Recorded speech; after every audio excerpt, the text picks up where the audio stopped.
तो आज हम एक बेहद गंभीर मुद्दे की बात करेंगे। हॉर्मुज़ जल डमरू मध्य में जो संकट गहरा रहा है, वो कैसे भारत की अर्थव्यवस्था के लिए एक बहुत बड़ा खतरा बनता जा रहा है। अब सवाल ये उठता है कि आखिर कैसे पानी का एक छोटा सा रास्ता एक पूरी राष्ट्रीय अर्थव्यवस्था की नींव हिला सकता है। चलिए इसी को समझते हैं। ये जो नंबर आप देख रहे हैं 20%, पूरी दुनिया का 20% तेल इसी एक रास्ते से होकर गुजरता है। मतलब ये ग्लोबल इकोनॉमी की एक तरह से लाइफ लाइन है। और अब ये आंकड़ा देखिए, 50%। ये भारत की कहानी है। हमारा आधा कच्चा तेल, सोचिए, 50% इसी एक रास्ते से आता है, जहां हमेशा तनाव बना रहता है। हमारी एनर्जी सिक्योरिटी सीधे सीधे इससे जुड़ी हुई है। तो चलिए सबसे पहले ये देखते हैं कि इस संकट का पहला और सबसे सीधा असर कहाँ पड़ता है, और वो है कच्चे तेल का आर्थिक झटका। कीमतें कहां से कहां पहुंच गई हैं, ये हम सब देख रहे हैं। जो क्रूड ऑयल कुछ समय पहले $65 के आसपास था, वो अब $83 प्रति बैरल को भी पार कर चुका है। और अब अनुमान ये लगाया जा रहा है कि ये $100 के उस मनोवैज्ञानिक स्तर की तरफ बढ़ रहा है। अब इसका सीधा मतलब क्या है? सीधा मतलब ये है कि तेल की कीमत में हर $10 की बढ़ोतरी पर हमारे देश का सालाना इंपोर्ट बिल करीब 13 से 14 अरब डॉलर बढ़ जाता है। ये एक बहुत बड़ा बोझ है। और इस चुनौती का सामना करने के लिए हमारे पास तैयारी कितनी है? सिर्फ 50 दिनों का स्ट्रेटेजिक ऑयल रिजर्व, बस 50 दिन। ये बफर, ये सुरक्षा कवच बहुत ही कम है, जो हालात को और भी गंभीर बना देता है। तो एक तरफ तो तेल की बढ़ती कीमतें हैं, लेकिन कहानी यहीं खत्म नहीं होती।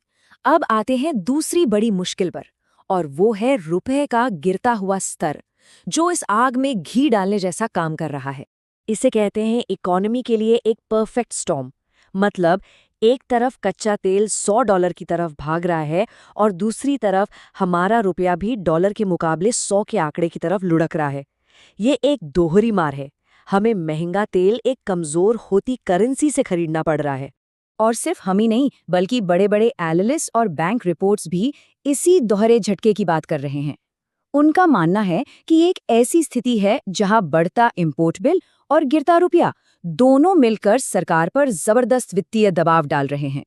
तो जब इकोनॉमी पर इतने बड़े दबाव पड़ते हैं, तेल महंगा, रुपया कमजोर, तो इसका असर दिखना लाजमी है।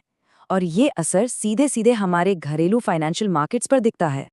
जरा पिछले एक हफ्ते के आंकड़ों पर नजर डालिए। निफ्टी 50 यानी देश की 50 सबसे बड़ी कंपनियां 4% नीचे हैं। 1000 से ज्यादा पॉइंट्स की गिरावट। और ऐसा नहीं कि सिर्फ बड़ी कंपनियों का ये हाल है, मिड कैप और स्मॉल कैप इंडेक्स में भी भारी बिकवाली देखने को मिली है। अब जब माहौल में इतनी अनिश्चितता हो, तो विदेशी निवेशक क्या करेंगे? जाहिर है वो अपना पैसा निकालेंगे, और यही हो रहा है।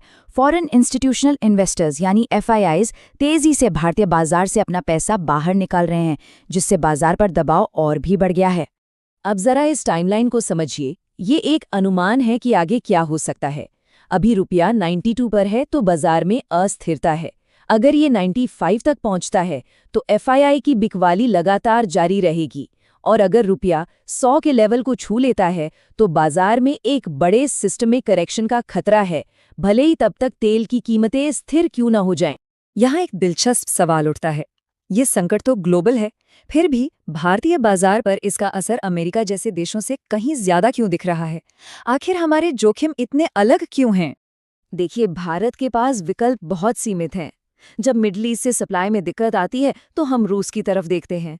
लेकिन ये एक दुविधा है। रूस पर हमारी निर्भरता बढ़ना अपने आप में एक बड़ा जियोपॉलिटिकल रिस्क है। कौन जानता है कि कल अमेरिका कोई ट्रेड पाबंदी लगा दे। ये टेबल पूरी कहानी को एकदम साफ कर देती है। एक तरफ है अमेरिका, जो खुद एक नेट एनर्जी एक्सपोर्टर है। उसकी करेंसी डॉलर दुनिया की रिजर्व करेंसी है, इसलिए उस पर असर बहुत कम है। और दूसरी तरफ है भारत। हम तेल के लिए पूरी तरह से आयात पर निर्भर हैं, और हमारी करेंसी डॉलर से जुड़ी है। नतीजा, हम इस तरह के संकटों के लिए बहुत ज्यादा कमजोर पड़ जाते हैं। तो आखिर हम इससे क्या सीख सकते हैं? ये पूरा संकट हमारी अर्थव्यवस्था के लिए एक स्ट्रेस टेस्ट की तरह है।